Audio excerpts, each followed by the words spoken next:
Hi, I'm Shaul. Today I would like to take you through the painstaking process of choosing the right lens.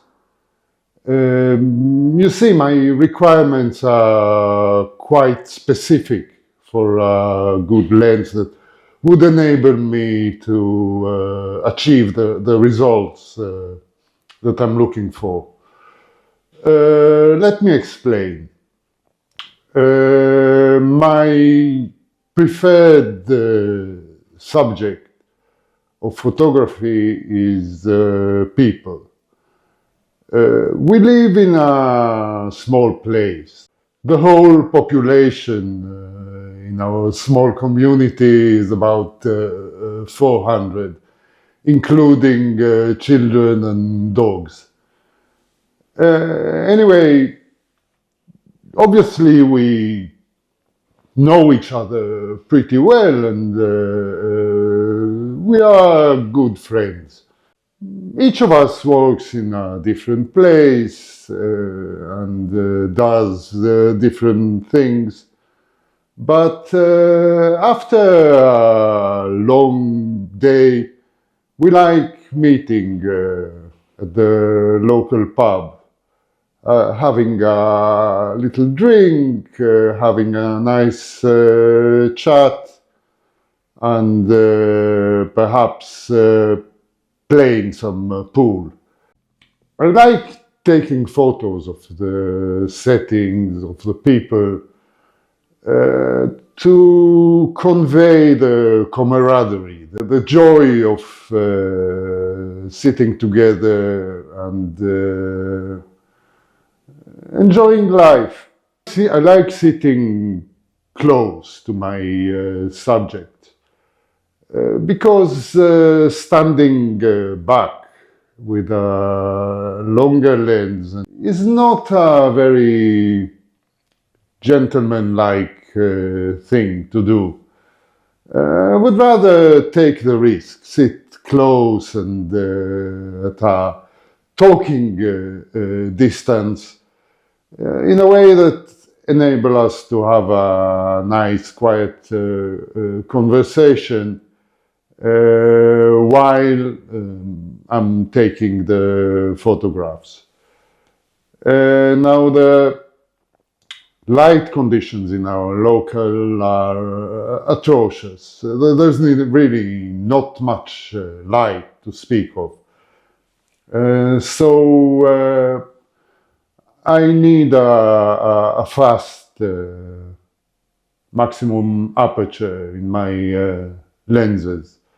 To make a long story short, I like to take those photos with a 28mm f1.4 lens. Just to let you see what I mean, please let me show you an example of a night in the pub from a few weeks ago. To convey the whole atmosphere and energy, I feel that one or two photographs are not enough. So sorry for the longer series, but please do pay attention to the whole gestalt of the experience.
28 millimeter lenses are an afterthought in most camera systems. Nikon did not have a fast 28 until about a decade ago, when they introduced the 28 millimeter f1.8G.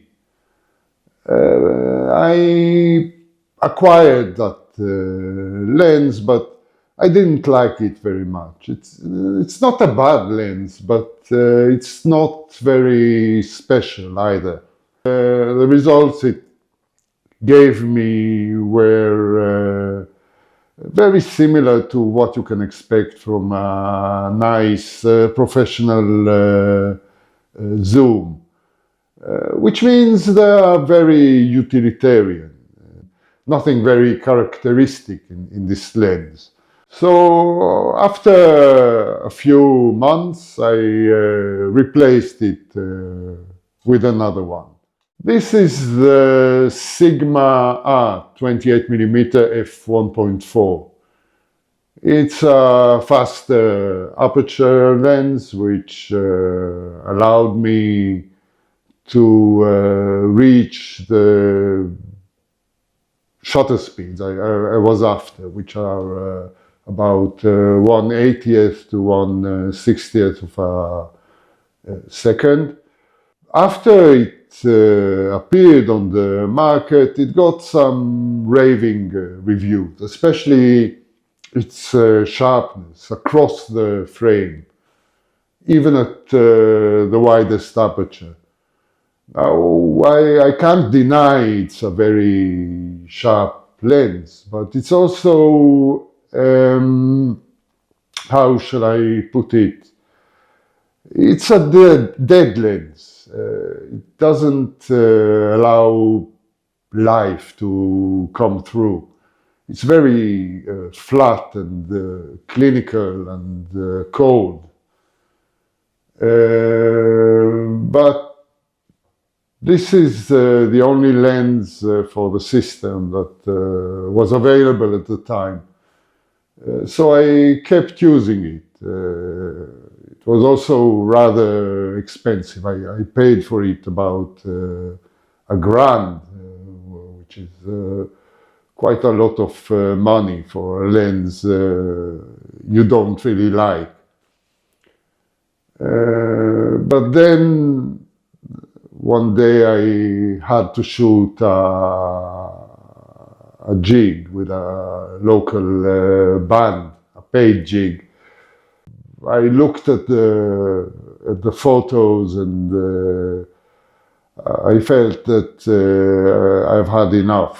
I contemplated for a while going back to that 28mm G lens made by Nikon,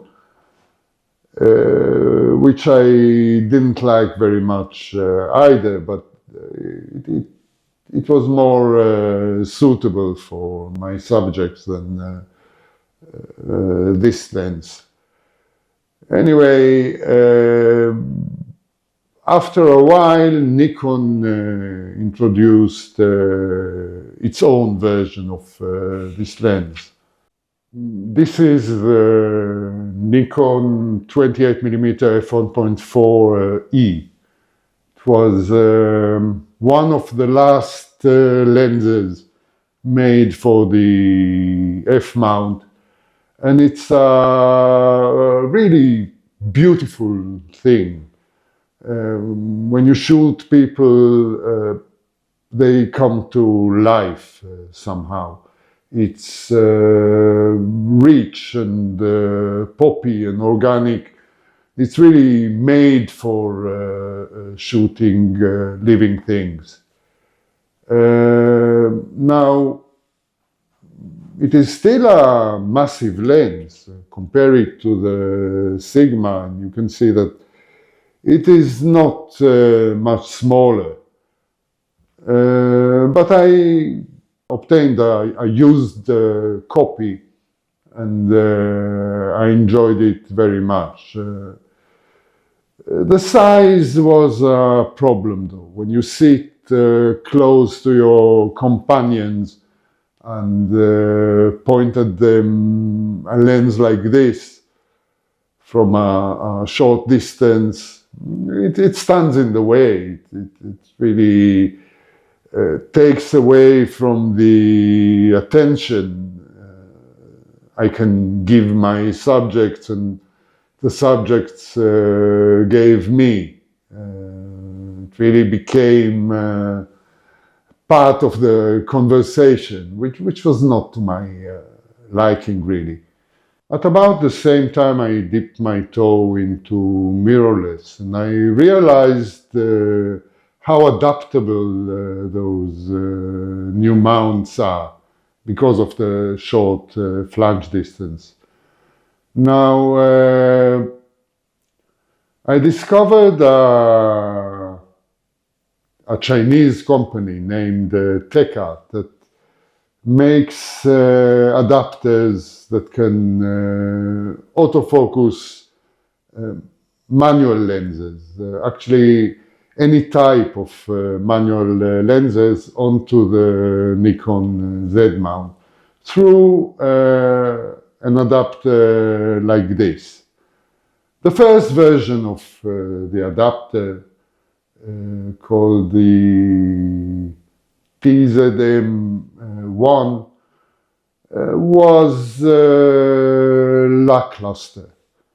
The operation of the autofocus was really jumpy and slow and loud, and I didn't find it very useful.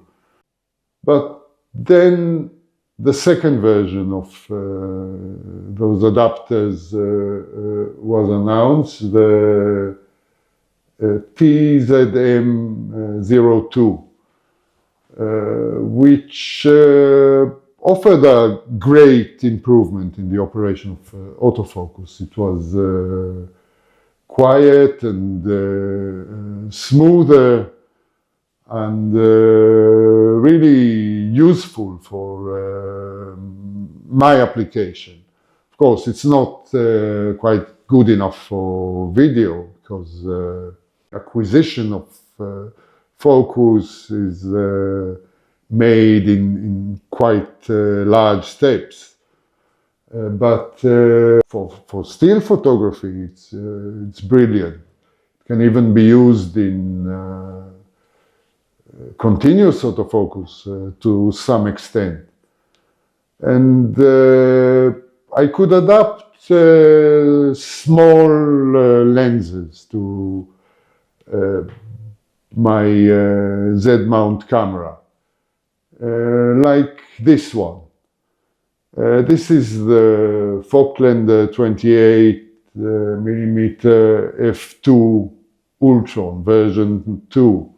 It's a tiny little thing, which is really lovely. This size of lenses is really what I was after, because it doesn't take much attention.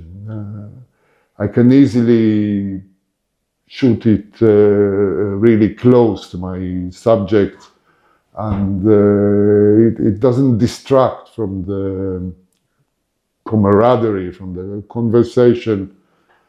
So this lens is made for the Leica M mount, and because it contains some high refractive index glass, it's really nice and poppy. Look at the size difference, it's enormous. The only issue with this lens is that it's an f2 one instead of f1.4, which cost me with some shutter speed, and I got some more motion blur, and the separation of subjects along the z-axis was a little bit less than what I like. I don't like things turning to complete blur, but I do like some separation while still allowing some context in the image. So even an f1.4 28 millimeter gives me enough of this context. The whole settings of the scene are still very recognizable. With f2, everything seemed a little bit too much in focus. And then about a year ago entered this one, the Typoc 28 millimeter f1.4, which allowed me to enjoy both worlds. It allowed me to truly replicate the results I got from the Nikon 28 millimeter E with the same maximum aperture, but it was also smaller, about the same size of the Falklander, maybe a little bit larger. But it's a lovely lens. It's organic and poppy, and it really gives life to everything you take a photo of. And finally, I felt like I found a perfect match for my preferred applications. Please have a look at the following series of photos which I took a few nights ago at our local. I use all three lenses, the Sigma, the Nikon E and the Typoc, in rather similar scenes. So please let me know in the comments below which one you prefer. It is really interesting to me to understand whether an uninformed viewer might see a difference between them.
way to finding my perfect lens was too long.